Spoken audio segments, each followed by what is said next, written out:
Thank you, all teachers, respected principals, sir, managers, sir, and all my gorgeous teachers to give me this golden opportunity to be a hold this iconic mic and be the part of the head boy. And thank you to all of you to choose me as your head boy. Today's POV talk is I am yours head boy, and I really want to feel very goosebumps feeling.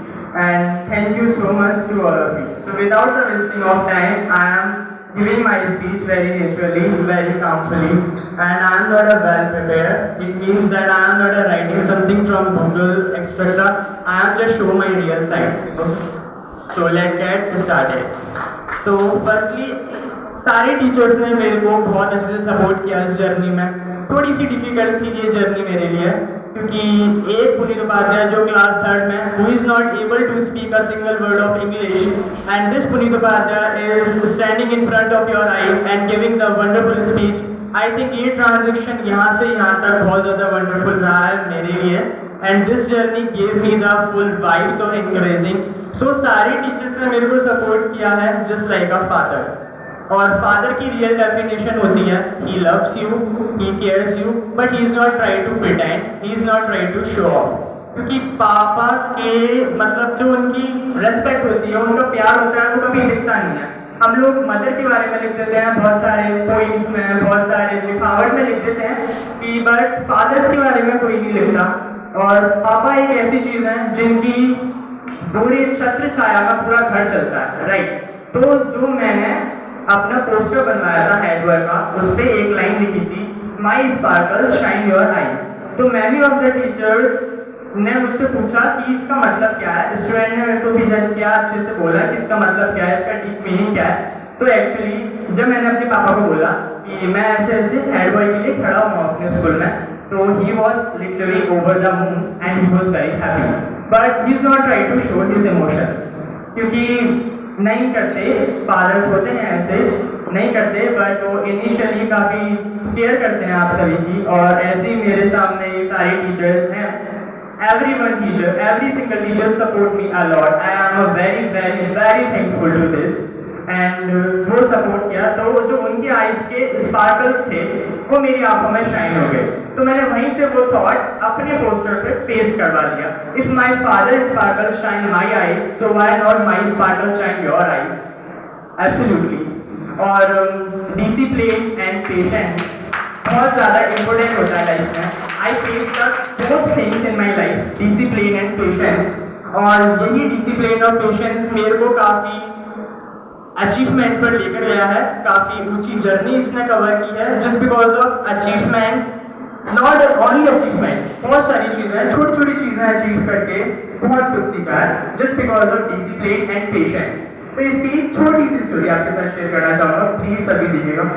एक scientist थे इन 1941, Louis Wegener. इनके नाम पे आज एक brand का भी नाम है विच इज लुई विटॉन. हम सब लोग जानते होंगे इस ब्रांड को मे बी. तो वो साइंटिस्ट थे, उन्होंने अपनी रिसर्च को कंप्लीट करना चाहते थे, differentiate between discipline and patience. तो उन्होंने 30 बच्चों को इकट्ठा किया. बच्चों की एज थी मे बी 8 से लेकर 10 तक, 8 to 10 ईयर चिल्ड्रंस. ओके. तो उन्होंने उन बच्चों को एक एक चॉकलेट्स दी और उनको एक रूम में बंद कर दिया और उनको बोला आपको ये चॉकलेट 2 घंटे तक खानी नहीं है. तो उसमें से वो 2 घंटे के लिए बाहर चले गए उस रूम से.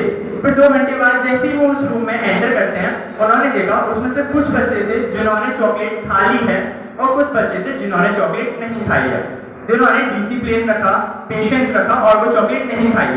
तो उन्होंने ये इस रिसर्च यहाँ खत्म नहीं हुई, ये रिसर्च 20 ईयर्स तक चली. 20 साल बाद उन्होंने इस चीज को कंक्लूड किया, जिन बच्चों ने चॉकलेट खा ली थी, पेशेंस नहीं किया था, डिसिप्लिन नहीं दिखाया था, they are just get to live their life.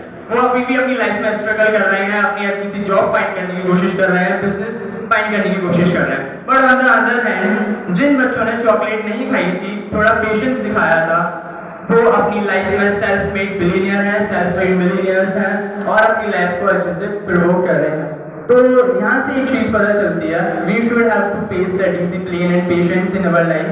अगर ये 2 चीज़ें आपने फेस कर ली अपनी लाइफ में, I am damn sure you will make your life owner, you will make your life millionaire, billionaire, etcetera, whatever. Okay, so other hand I just want to add there a little bit point. Judgments. हम सभी को judgment बहुत मिलते हैं, especially Indian की society में. We face all types of judgment, which is something positive, something negative, right? तो judgment होता है और वो judgment इतने ज़्यादा harshly हो जाते हैं यहाँ पे, जहाँ पर हम लोगों को अपनी voice को raise करना होता है, वहाँ पे हम लोग कुछ नहीं बोलते, और जहाँ पे हम लोगों को कुछ नहीं बोलना होता, we open our mouth और बहुत कुछ बोल देते हैं, और जहाँ पर बोलना होता है, we make our mouth zip it. Example, अभी दिल्ली में राइट नाउ कुछ दिन पहले केस हुआ था, जो कि एक लड़के को एक लड़की ने स्टोन से मतलब पत्थर से मार दिया था. वो कुछ हार्श मेंटली केस था.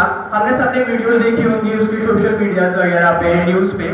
तो वो केस हमको सबको पता है कि उसमें से गलत क्या है, सही क्या है. But this is type of mentality what we have कि हम उसके बारे में बात ही नहीं करना चाहते. ये है mentality. This is the reflection that what type of peoples we Indian have. तो ये रिफ्लेक्शन है. मेरे हिसाब से गलती इतनी लड़की की भी नहीं थी, लड़की भी नहीं थी, गलती थी उन लोगों की जो उस वहां से निकल रहे थे. उन्होंने किसी ने भी उस लड़की को सेव करने की कोशिश नहीं की. और अगर यही चीज काश्मीर में हुई होती तो मैं आप लोगों से पूछना चाहता हूँ कौन कौन हेल्प करता प्लीज.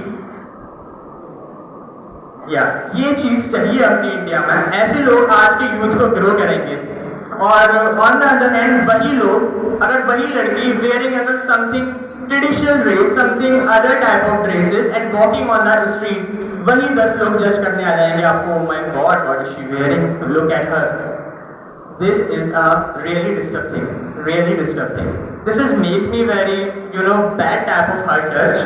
क्योंकि this is a reflection that what type of people we Indian have. और जजमेंट्स भी मिलते हैं. अगर कोई इंग्लिश बोलता है उसको भी जज किया जाता है, कोई हिंदी बोलता है उसको भी जज किया जाता है. सपोज मैं यहाँ पे इंग्लिश बोल रहा हूँ, many of the people starting to judging me. ये बहुत मीन होगा, इसका फैमिली बैकग्राउंड अच्छा हुआ इसलिए इंग्लिश बोलता है.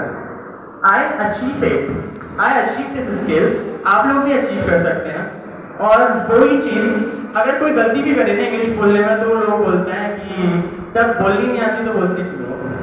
जब गलती कर रहे हो तो बोलते क्यों, बोल लो मत, हिंदी बोल लो ना. ओके, बोलेंगे Hindi, fine. On the other hand अगर कोई फॉरेनर इंग्लिश तो बोलते हैं, अगर कोई फॉरेनर हिंदी बोलने की कोशिश करता है और जब वो कोई हिंदी में मिस्टेक करता है, he said, oh my God, he is looking so cute while making mistakes in Hindi. Really, ये है differentiate between the thinking of Indians and foreigners. So this difference I want to be a change as a head boy. As a head boy, this has given me a big opportunity. Not a golden opportunity, I think this is a diamond opportunity for me. और मैं सबको अच्छे से lead करूँगा, अपनी responsibilities पूरे अच्छे से निभाऊंगा. और प्रिंसिपल सर और टीचर्स मैनेजर सर मेरे को अच्छे से गाइड करते रहेंगे. एंड मैं चाहता हूँ, मैं आज यहाँ पर बोल रहा हूँ, एटलीस्ट मेरी बात से 10 लोग मोटिवेट हों और वो 10 लोग 10 लोगों को और मोटिवेट करें.